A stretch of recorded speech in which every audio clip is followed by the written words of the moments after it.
Bom dia, boa tarde, boa noite ou boa madrugada. Sejam bem-vindos a mais um Renalcast. E direto do Rio, como você está, Dani? Como está o Rio de Janeiro? Oi, gente, oi, meu povo. Por aqui tá tudo bem, tudo tranquilo, tudo em casa, na verdade. E por aí, Por aqui ainda sobre um terrível e pesado lockdown. E aproveitando esse momento de lockdown, que a gente não pode ir para muito lugar, né? É um bom momento para se refletir, se estudar, se aprender coisas novas. E isso tem muito a ver com o nosso convidado do episódio de hoje. sim, nosso convidado hoje, nós batemos um papo muito legal e estou bastante ansiosa pelo episódio. É, a gente foi de nefrologia à filosofia, né, Dani? Exatamente, falamos de tudo um pouquinho. É isso aí, nós recebemos diretos de Minas Gerais o Dr. José Neto. Confere aí que tá um baita de um episódio. É isso aí, Dani. Hoje estamos recebendo aqui o Dr. José Neto, diretor de ensino da Nefroclínicas, coordenador do Instituto Horizonte e membro do Departamento de Nefrologia Clínica da SBN. Olha o tamanho do currículo do homem, hein? Bem-vindo, doutor Zé. Seja bem-vindo. Bem-vindo. Eu Bem-vindo que ao nosso agradeço. Renalcast. Eu que agradeço aí. Obrigado, Arthur. Obrigado, Dani. É um prazer estar aqui com vocês. Parabéns aí pelo projeto. É algo definitivamente que não existe dentro da nefrologia. A gente precisa de desmistificar muita coisa por trás aí da doença renal crônica e mais do que isso, né? Trazer para as pessoas que o paciente que tem algum problema renal ele pode ter uma vida plena, digna e repleta de alegria e felicidade. É, inclusive, nossa campanha do Renalcast. Não vivemos para dialisar, nós dialisamos para viver. Show de bola. Diálise é vida. Show de Diálise é bola. vida, é isso aí, Dani. E vamos começar nossa conversa? Vamos começar? Então, doutor, uma questão. Quais seriam os fatores que podem levar uma pessoa a ter insuficiência renal? Vamos lá, Dani. Eu acho que a primeira coisa que é importante a gente deixar claro que, diferente da maioria das doenças, a doença renal crônica, ela tende a ser assintomática, ou seja, você não vai apresentar nada até fases muito tardias dessa doença. Então, isso exige uma busca ativa. Em quem que a gente vai fazer? Em todo mundo? Eu vou sair fazendo exame à torta e à direita? Não. Não tem nem como, né? Não tem. É despretensioso o negócio. Né? Então, a gente trabalha com uma probabilidade. Quem hoje representa os 80% que vão estar ali fazendo, em última análise, algum tipo de terapia renal substitutiva? Porque a gente citou no início, né? Você tem a hemodiálise, que é a mais conhecida de todas, tem a diálise peritoneal e o transplante renal. Então, a gente tem 3 opções para tal. São basicamente 3 perfis de pacientes. O primeiro deles é o diabético. Independente se diabético tipo 1, que normalmente é aquele diabético da infância, onde a pessoa para de produzir insulina, é um problema autoimune, você tem uma destruição das células do pâncreas que produzem insulina e por conta disso a glicose sobe. Ou diabetes tipo 2, esse mais frequente, 90% dos diabetes é o diabetes, normalmente aquele diabetes do adulto, apesar de infelizmente, em função de hábitos de vida, ele está aparecendo cada vez mais frequente em crianças e adolescentes. Esse, ao contrário, apesar de dar uma glicose alta, é por excesso de insulina. Você coloca tanta glicose para dentro, tanto carboidrato para dentro, que acaba gerando o diabetes. Eu vou fazer aqui uma pergunta. Claro. Vou dar uma quebrada e fazer uma pergunta. O doutor falou uma coisa, né, em hábitos. O doutor já é médico há muito tempo. Percebe-se essa mudança de hábitos negativos nas pessoas, nos pacientes, doutor? Eu acho que eu vou te contar uma história. A medicina hoje, Arthur, ela... Óbvio que eu vou falar isso de uma maneira muito superficial, genérica, mas para as pessoas ficar bem claro. Se eu dividir a medicina em doenças agudas e doenças crônicas, para tratar a doença aguda, a medicina ela é fantástica. Então, uma pessoa que tem um trauma, tem uma apendicite, vai precisar, por exemplo, entrar agudamente em diálise. Isso a medicina faz muito bem. Quantas pessoas têm sido salvas pela medicina aguda do ponto de vista da Covid? Mas a doença crônica, e aí entram essas doenças tipo diabetes, como é que a medicina trata isso? Normalmente pela ponta dos galhos. Ou seja, a glicose sobe, você dá um remédio. Não deu certo, você dá outro. Não deu certo, você aumenta a dose. E a gente esquece de ir lá na raiz do problema, que habitualmente são os hábitos de vida, que mudaram muito nos últimos 50 anos. Tanto do ponto de vista dietético, e principalmente isso, os últimos 40 anos foram marcados por uma vilificação da gordura, e as pessoas passaram a comer com mais frequência, o famoso de 3 em 3 horas, e muito carboidrato. E nesse carboidrato, basicamente 2 grupos de alimentos, os açúcares e os farináceos.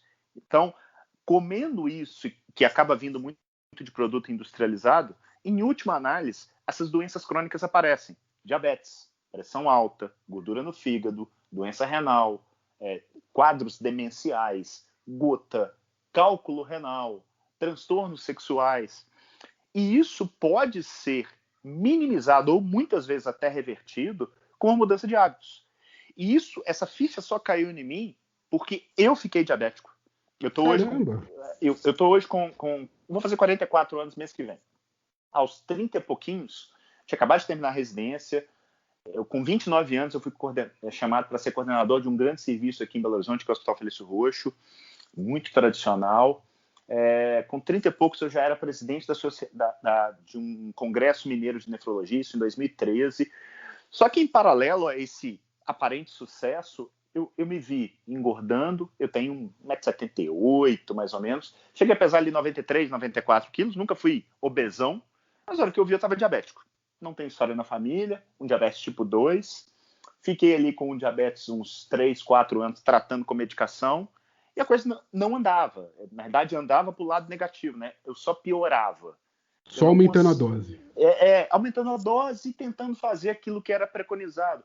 Coma muito integrais, faça refeições pequenas em curtos intervalos. Eu tentava, eu sou um cara disciplinado, eu tentava e não dava certo. Até que em 2014, eu estava num evento em São Paulo de nefrologia. Eu sentei para tomar café da manhã com um grande amigo, que hoje é meu sócio na Nefroclinics. E aí ele estava comendo lá ovos, presunto de Parma, bacon. Eu falei, cara, você vai morrer. Eu tava comendo, sabe? E eu comendo ali frutinha, pão integral, suco de laranja. Ele virou para mim e falou assim, Neto, eu tava hipertenso, controlei minha pressão, perdi 26 quilos, tô me sentindo muito melhor. Eu falei, mas como assim, Fernando? Ele falou assim, low carb. Eu nunca tinha escutado falar naquilo. E a primeira coisa que me veio na cabeça foi, não, é a dieta da proteína, do Atkins. Só que, de fato, o profissional de saúde, e eu me enquadro nisso, não estuda hábito de vida. Eu nunca tinha estudado para valer a respeito de nutrição. Hoje eu te falo que eu estudo muito hábito de vida. Não só nutrição, quanto sono, movimento. Bom, antes de chegar nisso, eu me convenci que valeria a pena eu estudar um pouco daquilo. Eu tenho um lastro muito forte em medicina baseada em evidência, então eu pude constatar, à luz da minha crítica, se aquilo ali tinha sentido. Vi que tinha, comecei a fazer, com 6 meses, resumindo a ópera, eu tinha revertido o meu diabetes. Eu tinha, não o diabetes do tipo 1, que é aquele da doença autoimune da criança, mas o diabetes tipo 2. E aquilo para mim foi uma mudança completa de paradigma. Eu falo que foi um tapa na cara, do tipo assim, ó, amigão, desce do palco, deixa de querer ser uma estrelinha, calça as sandálias da humildade, porque você tem muito a aprender. Isso realmente, Arthur, mudou completamente minha forma de ver medicina. Mas completamente. Hoje, eu enxergo não só a doença renal crônica, mas tudo aquilo que está nesse guarda-chuva, que a gente chama de síndrome metabólica, uma possibilidade de melhorar as pessoas tratando hábitos. E mesmo se a pessoa, por acaso, já evoluiu de uma forma negativa e acabou, por uma infelicidade, caindo na diálise, ele continua vivendo. E ele não é o que vocês colocaram bem. O indivíduo que está ali, ele não pode viver em função de um tratamento. E como é que ele vai ganhar em qualidade de vida? Cuidando dele. Como que ele cuida dele? Com comida, com sono, com movimento, com saúde mental, evitando toxinas. Só que isso tem que ser feito, tem técnica para isso. Não dá para você chegar para um alcoólatra e falar assim, para de beber. sabe o que vai acontecer? Ele não vai parar. É Simples verdade, assim. não vai E funcionar. quando a gente fala o que a gente sempre conversa é sobre a palavra para, é proibido. Eu acho. Todo mundo acha isso muito pesado, é uma palavra muito forte para as pessoas que estão, principalmente no início de um problema, tanto renal quanto diabetes. Você proibir é complicado, tem que conversar, tem que saber lidar com a situação, até mesmo no linguajar. Ô Dani, você falou um negócio que é engraçado, que eu falo que, felizmente, a idade vem por um lado, por um bom motivo, pelo menos para você melhorar, né? E eu acho que, felizmente, eu tenho melhorado. Logo que eu descobri essa questão dietética, o meu perfil é daquele cara muito disciplinado. Então, para mim, funciona maravilhosamente. E aquilo, para mim, eu falei, pô, eureka!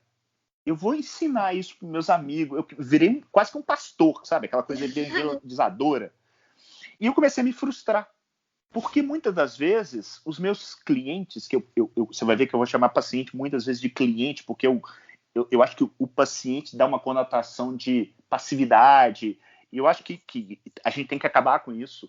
Que é o linguajar, né? O médico ele tem que estar numa posição não de inquisidor, ele tem que estar numa posição de tutor, de ajudar aquela pessoa. Dani, vamos passar a adotar agora, hein? Clínica. Né? Gostei. Fechamento. A relação do profissional de saúde, qualquer que seja, ela precisa ser de ajuda. E isso que a Dani falou é muito importante pelo seguinte, porque no início eu falava assim, ó, faz isso. E a pessoa não fazia, não dava certo, e eu ficava meio, não vou falar puto, mas ficava decepcionado. Foi quando eu me vi que eu falei assim, cara, eu preciso estudar comportamento humano. Eu preciso estudar sobre hábitos, eu preciso estudar sobre antropologia, sobre psicologia. E aí mudou completamente. E aí, sendo muito pragmático, hoje eu respeito o tempo de cada um. Pode ser que uma pessoa chegue no meu consultório e que seja um diabético, que eu sei que ele tem que parar de comer pão, bolo, biscoito e macarrão, mas que ele não está pronto para isso. Então se eu tiro ele do primeiro degrau e coloco ele no segundo, é melhor do que ele ficar no primeiro, mesmo que ele não chegue no quinto ou no 10º degrau. E isso vem com o tempo, no tempo da pessoa, à medida que ela vai me conhecendo, ela vai ganhando confiança, vai criando uma intimidade, vai tendo mais empatia na relação. E isso não significa que a gente não vai usar remédios, que a gente não vai usar boas tecnologias, mas eu acho que a gente está muito mais com uma necessidade de uma revolução cognitiva, de modo que a gente mude a forma de enxergar a saúde, do que precisar de cada vez coisas mais complexas. Eu acho que o segredo está muito mais no simples, e eu vou te falar que nos últimos anos o que mais deu resultado para os meus clientes não foi um novo remédio que chegou, não foi uma nova técnica dialítica, foi mudar hábitos e tirar remédio, por mais incrível que isso possa parecer. Olha, eu vou falar uma experiência pessoal. Com mudança de hábito mesmo, hoje eu não tomo remédio nenhum para pressão.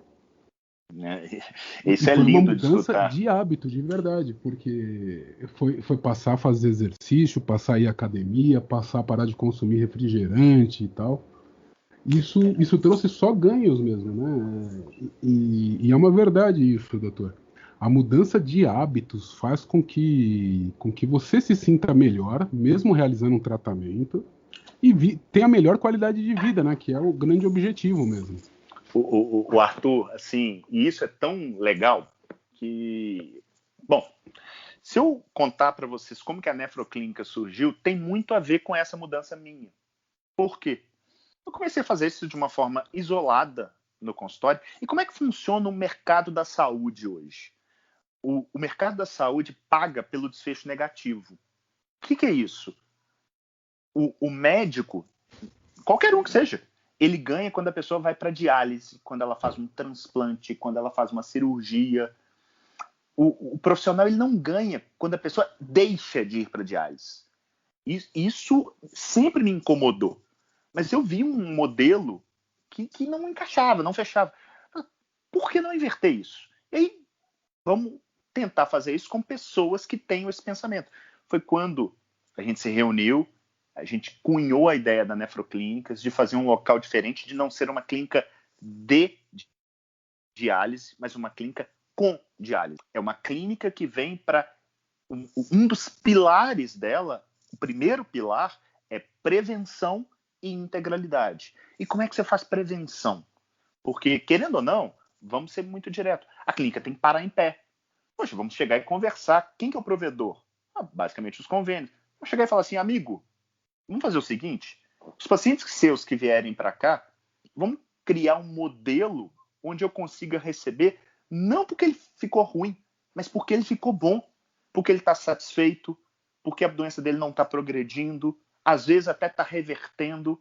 Vamos fazer isso? Vamos. Conseguimos isso, e isso é a menina dos olhos da clínica. A clínica tem hemodiálise, diálise peritoneal, hemodiafiltração, tem tudo isso. Mas isso é a parte da integralidade, de eu realmente entregar para o meu cliente tudo aquilo que eu posso na caminhada, na jornada dele. Mas imagina vocês que sentiram na pele essa dor, falar assim, ó, imagina que você pudesse ficar mais 5 anos, mais 10 anos no tratamento conservador. Isso seria bom. E eu falo, ficar no tratamento conservador, não ficando a todo custo, ficar com qualidade. Que é isso que o Arthur acabou de falar.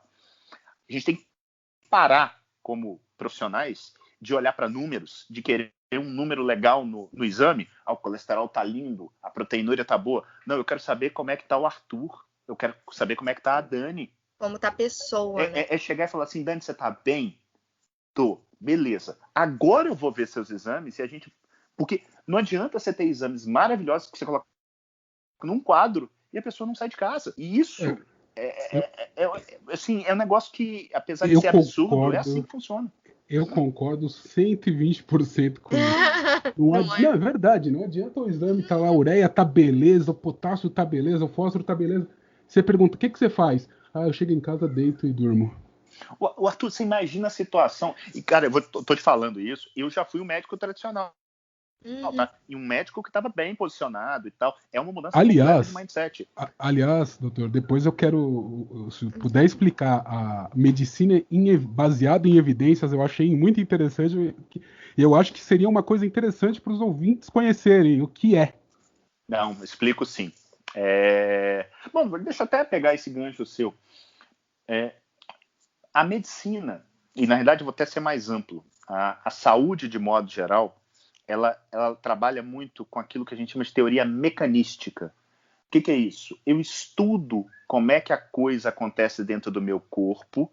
Ah, porque tem uma alteração em tal organela e eu fazendo isso eu vou conseguir bloquear e em última análise vou ter o resultado. Só que o sistema biológico ele é muito complexo.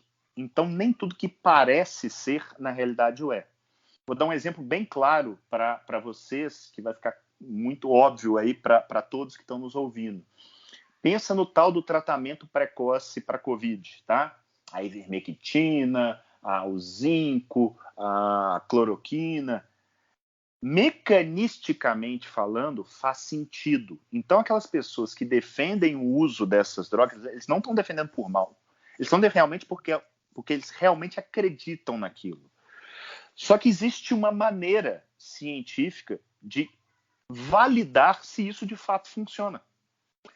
E isso, infelizmente, é ensinado de uma forma vaga e desconexa na maioria das escolas. Eu tive a felicidade de, ao longo do início da minha carreira, de ser apresentado esse tema e eu comecei a estudá-lo. Que, em última análise, eu falo que o nome é infeliz, né? Medicina baseada em evidência. Olha que eu tenho um curso disso, que na verdade eu tenho centenas de alunos no Brasil sobre esse tema, das mais variadas profissões. E aí a pessoa fala assim, não, mas toda medicina é baseada em evidência, não?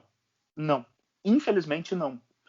Mas de uma maneira mais prática, o que significa? É eu ter a capacidade crítica de julgar se uma pesquisa científica é capaz de realmente responder uma determinada pergunta. Eu gosto muito de analogias, porque eu acho que as analogias ajudam a pessoa a entender. Imagina, Arthur e Dani, que vocês, de repente, no bairro onde vocês moram, começou a acontecer uma série de assassinatos, tá? E aí ninguém sabe quem está matando, mas toda semana morre um. Morre um. E aí, de repente, alguém fala assim, ó, tem uma vidente aqui que falou que é o Zé da padaria. Poxa, vão prender o Zé da padaria por causa que uma vidente falou que ele é o... Pois bem, num crime, eu posso ter vários tipos de pistas. Eu posso ter um vídeo em 4K mostrando que foi o Zé da padaria que está matando o povo. Eu posso ter um depoimento de uma pessoa que está a 50 metros e fala assim, eu acho que foi o Zé. Mas você pode ter uma vidente. Pois é, literatura científica é a mesma coisa. Eu tenho estudos que são videntes. Eu tenho estudos que são vídeos em 4K. Só que para a maioria das pessoas, falar que saiu um estudo novo de Harvard dá uma impressão que é falsa de que aquilo é um vídeo em 4K. E muitas das vezes é uma vidente falando. E o profissional de saúde, de modo geral, não sabe enxergar isso. Então, aliás, doutor, isso é um negócio que me ajudou demais. Aproveitando esse gancho, né, é uma verdade, né? Porque muito paciente às vezes acaba se empolgando quando lê assim, estudo revolucionário, saiu um novo remédio que faz isso, isso, isso, isso. E não vai conferir isso, né? Não vai conferir como é aquele estudo, de maneira como ele é feito. É que nem todo ano a gente vê a história do rim biônico. Todo ano, é verdade. Desde quando eu entrei em diálise rola esse papo. E é sempre evidente, mas é vendido como 4K. É isso aí. E tem um negócio que, assim, infelizmente, boa parte dos profissionais, eles não... E não é culpa deles, tá? A formação é falha nesse sentido. Então, na enorme maioria das situações, não são pessoas de má fé. Eles simplesmente não têm esse tipo de formação. Porque imagina o seguinte, vamos pegar a Covid, que é fácil de entender isso. A Covid, como doença, ela mata muita gente, ok, mas percentualmente, de cada 100 pessoas que pegam Covid, uma morre, ok? Isso são dados mundiais. Para cada 100, uma morre, 99 vão ficar vivas. Imagina que eu dou qualquer coisa para essas 100 pessoas. E eu dei, por exemplo, ivermectina. 99 vão ficar vivas. Você não vai saber se ela ficou viva por causa, a despeito ou apesar daquilo. Porque a ivermectina poderia ser, eu costumo brincar, eu dou todos os meus pacientes frango com quiabo. E eles ficam bem. Isso é uma brincadeira para dizer que, para eu testar uma intervenção, eu tenho que separar essas pessoas em 2 grupos, de forma aleatória, dar para uma a sua intervenção proposta, que seja ivermectina ou meu frango com quiabo, para outra eu dou um placebo e vejo lá na frente se deu diferença. Essa é a forma técnica. Fala abaixo, doutor, sobre o frango com quiabo, senão eu vou começar a testar o frango com quiabo. Doutor, em relação à profilaxia, né, medicamentos para o Covid, teria alguma coisa em relação aos pacientes renais, alguma coisa assim? Porque tem muita gente falando, informações pela internet, falando que tá dando problemas hepáticos, essas coisas. Mas tem algum estudo, alguma coisa falando de problemas renais, se o renal pode tomar ou não?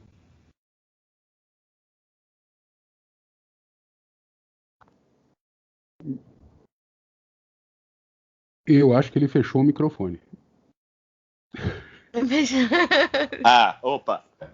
Agora eu voltei. Na verdade, eu caí. Eu puxei meu microfone aqui, a hora que eu voltei eu não vi que eu tinha mutado. Desculpa, Dani. Eu escutei só uma parte da sua pergunta. Dá para você repetir? Em relação a esses medicamentos de profilaxia, que muita gente usou, né? E também com o tratamento do Covid, em relação à doença renal, né? As pessoas que têm já problema renal, teria algum parecer sobre isso? Tipo, se faz mal, se não faz? Ô, Dani, a gente vai ter que conversar um pouquinho, não vai ser chato, prometo a vocês, mas um pouquinho a respeito de filosofia e de ética, tá?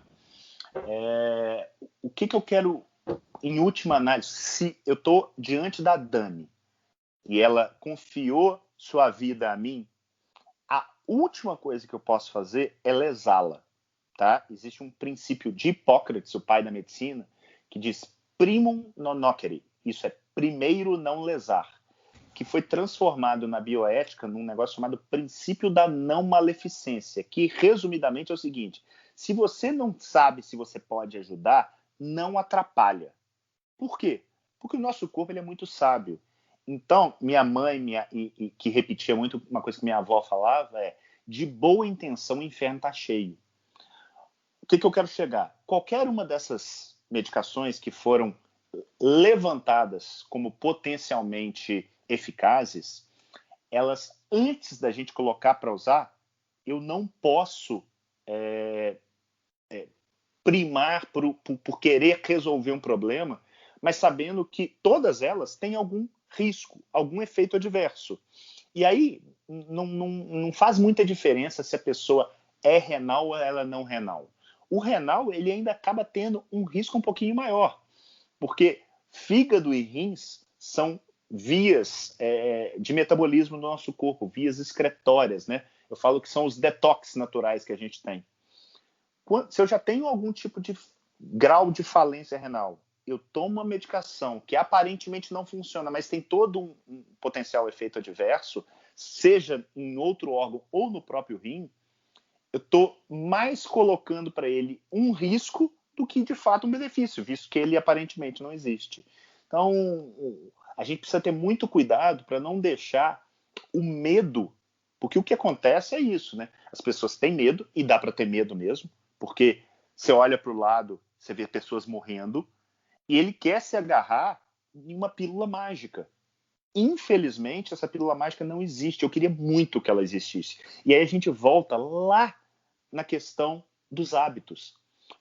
Não tenho dúvida que o Arthur hoje, depois de ter mudado os hábitos, de ter conseguido começar a fazer academia, de se movimentar, de conseguir ter tirado remédio, que ele está muito melhor preparado, caso ele tenha qualquer coisa, do que antes. É isso. Isso é construir imunidade. Aliás, eu tive Covid e fui assintomático. Eu não sei se porque eu faço uma suplementação muito boa de vitamina D, de zinco, já há anos que eu faço isso, pelo tratamento também que os médicos propiciam, né? E então foi realmente uma coisa que não foi problemática. Arthur, Mas fica sempre a dúvida. Assim, o meu já foi problemático. Assim, imagina o seguinte, eu conheço pessoas com 90 anos, extremamente debilitadas, que tiveram Covid e não tiveram nada, né? E conheço pacientes jovens que não tinham absolutamente nada e que morreram por causa da Covid. Então, existe uma certa aleatoriedade, um certo acaso que nos cerca. É óbvio que é muito mais provável um problema com uma pessoa que tem uma doença, como a doença renal crônica, do que uma pessoa que não tem. Mas isso não garante que ela vai ter ou que ela não vai ter. Bom, obviamente eu não conheço o seu caso em detalhes, mas uma coisa eu posso te garantir: nada é mais importante do que o básico. Não tem vitamina, não tem suplementação que faça milagre se você não fizer sua parte. Nem tem muita informação sobre o próprio vírus, né? Eu vou te falar assim, cada vez a gente tem um pouco mais, né? É porque a gente não tem toda a informação, assim, para poder, é isso, afirmar tudo, né? Ô Dani, outra, né? As pessoas, elas esqueceram que a Covid é a hype do momento, a hype negativa, mas as pessoas continuam tendo todo o resto. Vocês que vivem no meio do paciente que tem algum tipo de disfunção renal, vocês sabem muito bem que infecções outras, doenças cardiovasculares, infartos, AVCs, são quase que uma rotina. Essa coisa, ela não para de acontecer. Então, e é bem aquilo, né, doutor? A diálise não tem lockdown. Exatamente. Não, a diálise não para, os tratamentos não param, não. Mesmo os transplantados, né, Dani? Tem que fazer acompanhamento, tem que fazer exame, tem que sair de casa. Tem negócio, tem que procurar, tem que pegar medicamento. É muito complexo só culpar certas coisas, né? Se existem outros problemas de saúde, olha, até o diabetes mesmo, gente. Tem muita gente internada por conta de diabetes, né? Eu até como diabética era complicado, né? Principalmente as complicações do diabetes que eu tinha. Eu tava sempre internada por conta do diabetes e às vezes não tinha nem lugar em CTI na época para mim, eu tinha que ficar na emergência, né? Observando. Então, isso é muito complicado de verdade. E eu acho, Dani, que assim, cada pessoa tem que viver a sua individualidade. Então, eu costumo brincar com os meus clientes e falar o seguinte para eles: olha, todo mundo tem um monte de motor motores de Fusca e de Ferrari dentro de si. O que eu quero dizer com isso?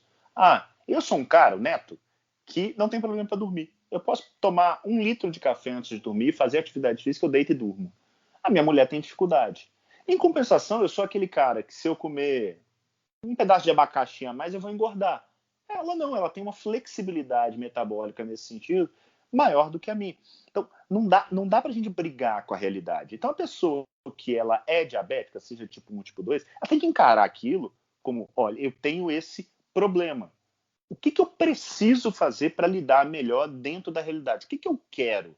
Uma coisa que eu, entre aspas, vendo muito para os meus clientes é o seguinte, olha, nós não vamos tratar a doença, nós vamos aumentar a sua saúde. O meu foco sempre é em saúde. É diferente. Às vezes, eu tenho que apagar incêndio. Mas na hora que eu foco em saúde, em última análise, eu consigo ir colocando um monte de tijolinhos ali na vida daquela pessoa e isso transforma. Eu vou dar um exemplo para vocês que aconteceu no início do ano passado, eu lembro disso perfeitamente, que foi um pouquinho antes da pandemia, um senhor que já acompanhava comigo há uns 3 anos, mais ou menos, e ele vinha periodicamente, passava em consulta, eu falava, dava alguns conselhos, ele não seguia nada. Ele não tomava os remédios direito, ele não mudava a alimentação, eu fumava. Bom, aí eu falei, puxa, vou falar de novo, né? Porque aí eu falei, seu fulano, deixa eu falar com você. Eu posso estar sendo chato, tá? Toda vez que você vier aqui, eu vou estar entendendo que você está confiando em mim. Se você vier aqui para fazer exame e não tentar mudar alguma coisa, o que você está fazendo? Você está esperando a desgraça. É isso que você está fazendo. A gente está só vindo aqui para falar assim, opa, não foi dessa vez. Por que não mudar?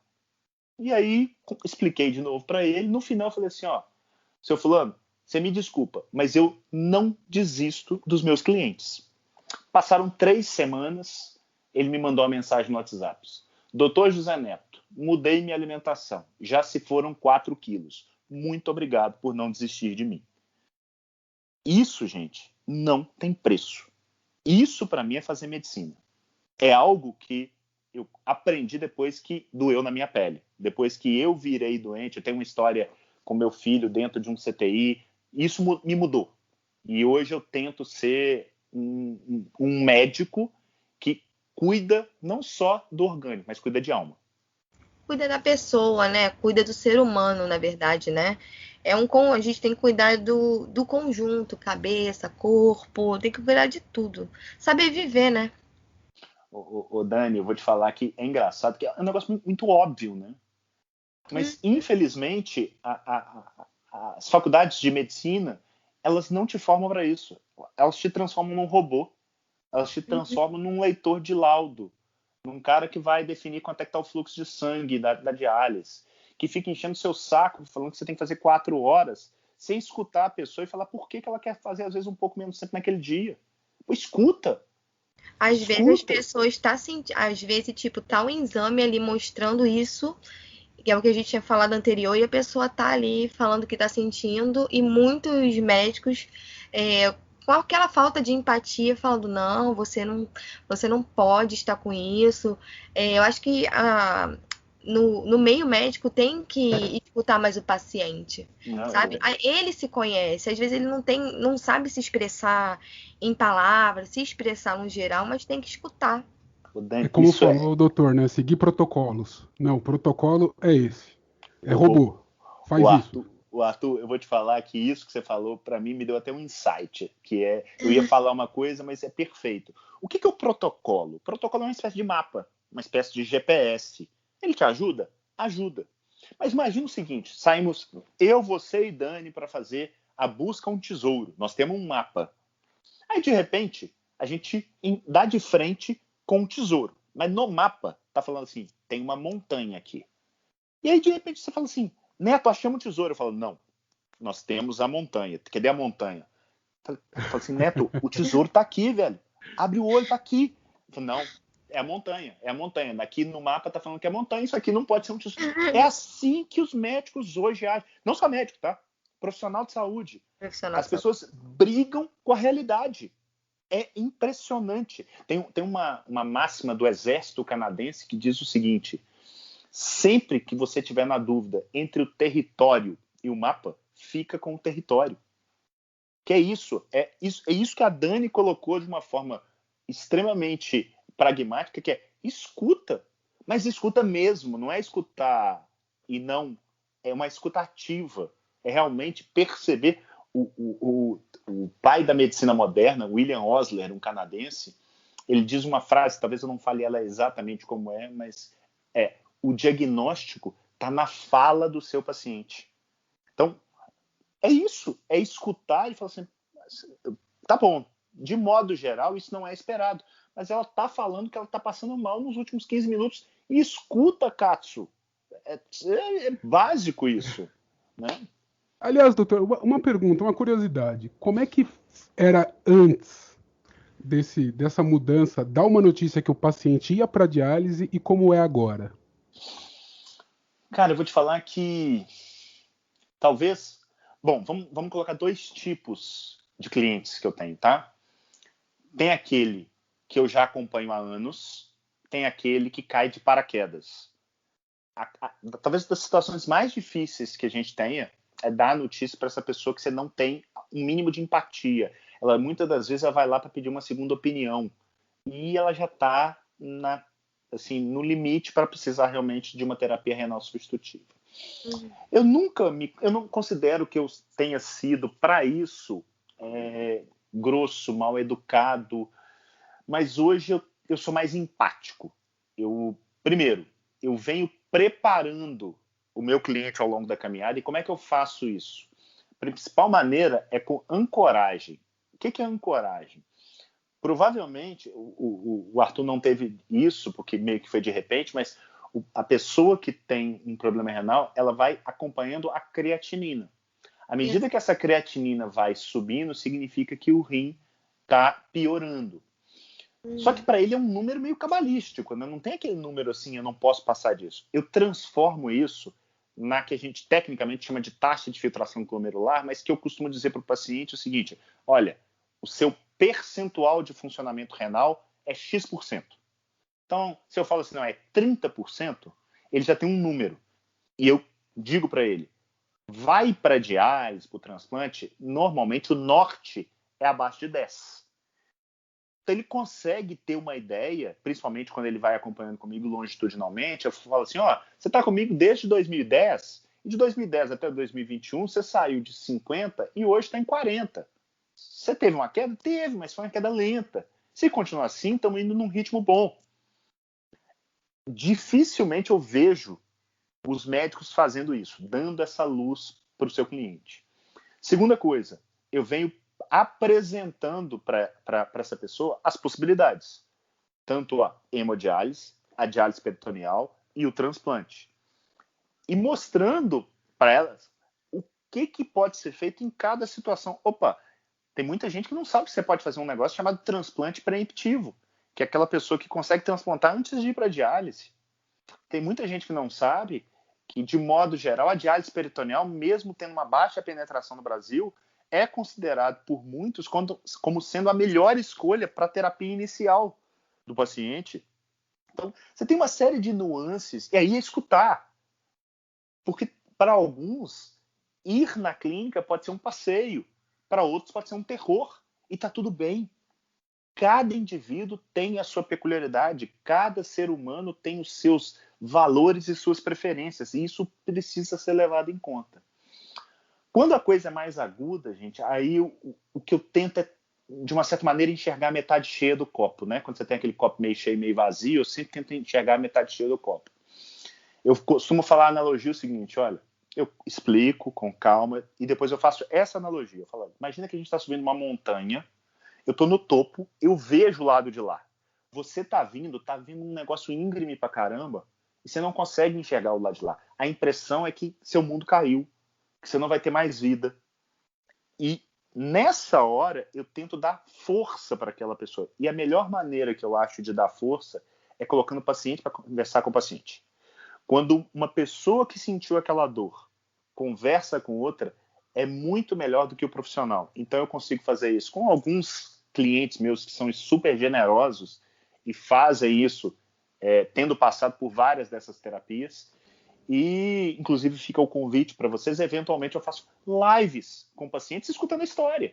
Porque a hora que o Arthur conta a história dele, aquilo ali vai impactar alguém de uma certa maneira. A hora que a Dani conta a história dela, ela vai impactar aquela pessoa. Inclusive nós temos os 2 primeiros episódios, acho que do Renalcast, o episódio 1 chama Sou Renal, e agora?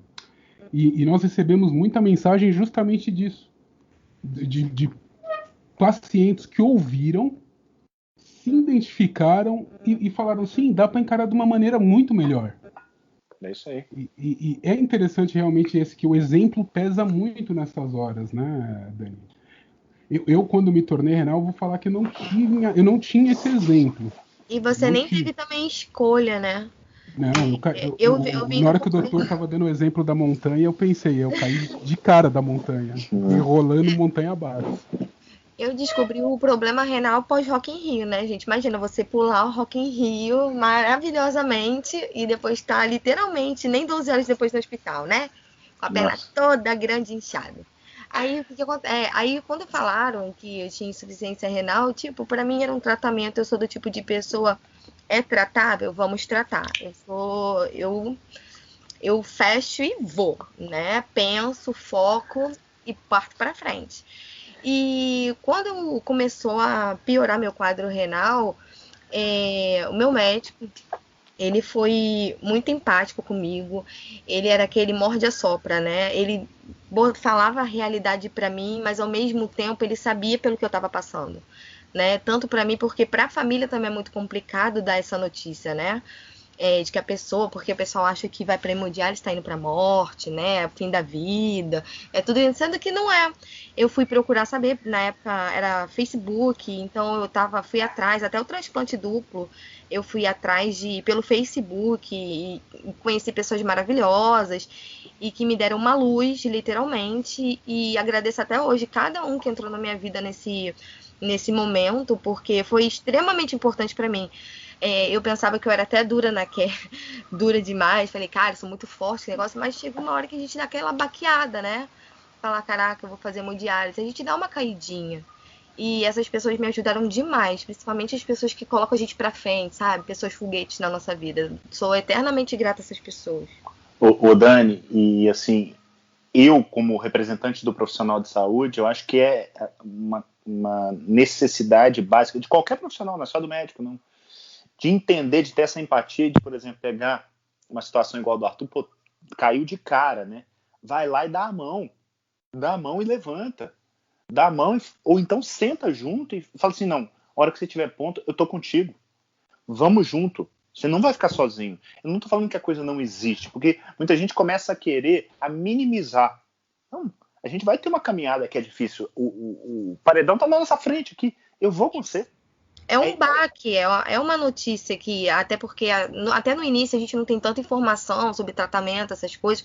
E no caso do Arthur, então, que foi logo de cara, assim, eu acho que é muito mais impactante do que no meu caso, que eu fui aos pouquinhos, né, colocando na cabeça isso, e minha família também foi colocando que eu ia fazer um tratamento, que eu ia ter qualidade de vida mesmo em hemodiálise, que hemodiálise não era o fim do mundo, e realmente a hemodiálise não foi o fim do mundo para mim. O conservador foi até um pouco mais complicado, né, por conta da alimentação, mas eu vivi muito bem na hemodiálise. Mas eu tenho que ressaltar uma coisa, viu? Três médicos que, quando eu me tornei renal, foram um deles até hoje, eu considero quase um segundo pai, que é o Junqueira, que literalmente virou pro meu pai e falou, eu vou cuidar como se fosse meu filho. E são 14 anos que a gente tá aí junto e ele cumpre essa promessa todos os dias. Legal demais. Eu queria mandar um grande abraço pro Dr. Antônio Junqueira, é um cara que eu tenho uma consideração enorme. Na época, pro Dr. Marcos Sanches também, que, porra, foi um cara que sempre deu energia, sempre muito preocupado. E com a doutora Débora, que no começo, 14 anos atrás, eram o trio da Fênix. Hoje mudou um pouquinho, mas o Junqueira continua lá e é um cara sensacional demais. Mas, sem dúvida, Dani e o Dr. José têm razão. Precisa-se disso, mas infelizmente isso a gente encontra em clínicas particulares. Exatamente. No SUS é muito raro o paciente encontrar isso, né? Infelizmente. Infelizmente. Infelizmente, ele acaba encontrando os médicos robôs, Uhum. preocupados em analisar laudos e E não o ser robô com humano. defeito, tá? Só falo isso mesmo, robô com defeito. Porque, nossa senhora, Talvez o que a esse gente seja escuta, o. né, Arthur? Nossa, demais, demais. Muita, Demais. É muita uma coisa falta tensa. de empatia, uma falta de tratar ali um ser humano bem, sabe? Passar, sabendo que a pessoa tá passando por tudo aquilo. E realmente não é só médico, é o pessoal da clínica no geral, sabe? Em relação a isso é muito triste, sabe? Ô Dani, você sabe que, vocês falando isso, eu tive uma lembrança aqui agora. Eu, em 2019, meu pai, sempre foi meu grande herói, meu pai teve um AVC, agosto de 2019. E ele acabou falecendo ano passado, em novembro. Mas nesse período de agosto a novembro, ele vegetou. Ele praticamente não tinha contato, era uma coisa muito rara e tal. E aí eu comecei, nesse período, a estudar um pouco mais a respeito de luto. E nesse estudo eu tive um insight. Eu falei, cara, a pessoa que perde a função renal, ela tem um luto também, que pode ser um luto lento, como foi o meu. Então, quando meu pai se foi, eu estava muito bem. Óbvio que você sofre e tal, mas é uma coisa muito mais amena. Aquilo ali foi quase que uma bênção, saber que ele tinha acabado aquele sofrimento. Quando você tem aquele luto, que a pessoa está do seu lado e 12 horas depois ela foi para o CTI e morreu, que é aquela coisa mais rápida, que você não tem tempo para preparar o luto. A perda da função renal é a mesma coisa, ela funciona como se fosse um luto. E existem as fases do luto que estão muito bem descritas. Se a gente não entende disso, a gente perde a capacidade de ter empatia, de conversar com aquele sujeito e reparar que às vezes ele está depressivo, às vezes ele está agressivo, às vezes ele está barganhando.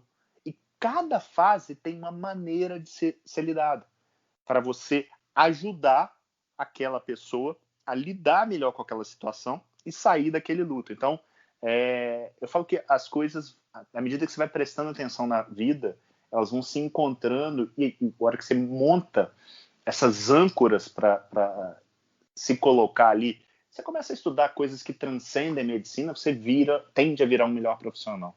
Aliás, só um parênteses aqui, nós vamos ter um episódio com a Amanda Maia. Espero não ter errado o sobrenome dela. Ela é psicóloga em nefrologia, especialista em tanatologia. Ah, legal. Ela fala muito bem sobre o assunto morte, luto, e vai ter um episódio aqui no Renalcast sobre isso. Show de bola. Doutor Bela José escolha. Neto, Perfeito. eu vou agradecer a sua primeira participação, porque nós vamos ter que fazer uma parte 2. Cara, Vamos, um parte prazer. 2, com certeza. Vamos ter que fazer uma parte 2. Ficou um bate-papo muito leve, muito bacana, muita informação boa, mas nós podemos extrair mais. Não, eu Com vou te Então- falar certeza. que assim, Quanto mais informação, melhor. eu tenho que agradecer o convite. Foi um prazer estar aqui com vocês. Como eu disse e ratifico agora no final, parabéns pela iniciativa. Eu que sou um cara que dedico muito do meu tempo para levar informação, tanto para profissionais quanto para os leigos, em redes sociais, através de lives, através de publicações. Eu sei o quanto que isso dá trabalho, mas eu também sei o tanto que isso é recompensador, o quanto que a gente recebe de feedbacks de gratidão de volta. Fica meu convite para vocês, vindo a Belo Horizonte, estou aqui na Nefroclínicas em BH. Dani, nós estamos pertinho aí no Rio, então lá na Visconde de Pirajá, Nefroclínicas Ipanema, o dia que eu estiver aí no Rio, se a gente acabar esse Covid, se Deus quiser, vamos marcar de tomar um café. Pode deixar, super fecha, top mesmo. Toma Show um de Deixa bola. mate com só limão. passar esse Covid que, nossa senhora. Mate com limão e biscoito Globo. Sim, certeza. o mate com limão é muito importante, tá? A rainha do mate aqui. Muito obrigado, doutor José Neto. Foi um prazer. E logo a gente vai ter a parte 2. Mas antes de encerrar, fala o Instagram. O meu Instagram vocês me encontram no @DrJoséNeto. E vocês conseguem me encontrar também no perfil @Nefroclínicas, que é a Nefroclínicas aqui de Belo Horizonte, e também Nefroclínicas Ipanema. Então, @Nefroclínicas, @Nefroclínicas Ipanema e Dr. José Neto. Podem me mandar direct, podem me mandar comentários. Eu respondo todos na medida do possível. Literalmente, é só alguém que passa batido, às vezes pela correria do dia a dia, que eventualmente fica sem resposta. Insiste que eu vou lá e respondo. E vai estar também na descrição do episódio. Bom, é isso aí. Muito obrigado, doutor. Muito obrigada. Foi maravilhoso. Mas que baita episódio, hein, Dani? Conversamos sobre tudo. Tudo. Literalmente de nefrologia à filosofia, com direito até o conto da montanha. Com certeza, filosofamos um pouquinho, refletimos, aprendemos, né? E tentamos passar sempre positividade para frente. Foi muito bom, estava bastante ansiosa. Aliás, né, já deixamos claro durante o episódio, mas já deixamos claro aqui também para os nossos ouvintes. Vamos ter uma parte 2 com perguntas mais voltadas à nefrologia, porque o Dr. José Neto ele tem uma didática muito boa, muito interessante. Muito interessante e transmite uma leveza. Nossa, foi muito bom. Foi muito bom. E Dani, mandar um abraço para alguém, um beijo, momento, programa da Xuxa. O meu beijo hoje vai literalmente para toda a família Renalcast, para todo mundo, de todo coração. O meu beijo vai especialmente para Nicarágua. Descobrimos que nós temos ouvintes na Nicarágua, estamos muito bem posicionados lá, aliás. Estamos. Muchos beijos, algo assim em espanhol para todos aí. Muchos besitos. É isso aí, muchos besitos a todos. Pessoal, esse foi mais um Renalcast. Semana que vem a gente tá de volta. Tchau, tchau. Até a próxima.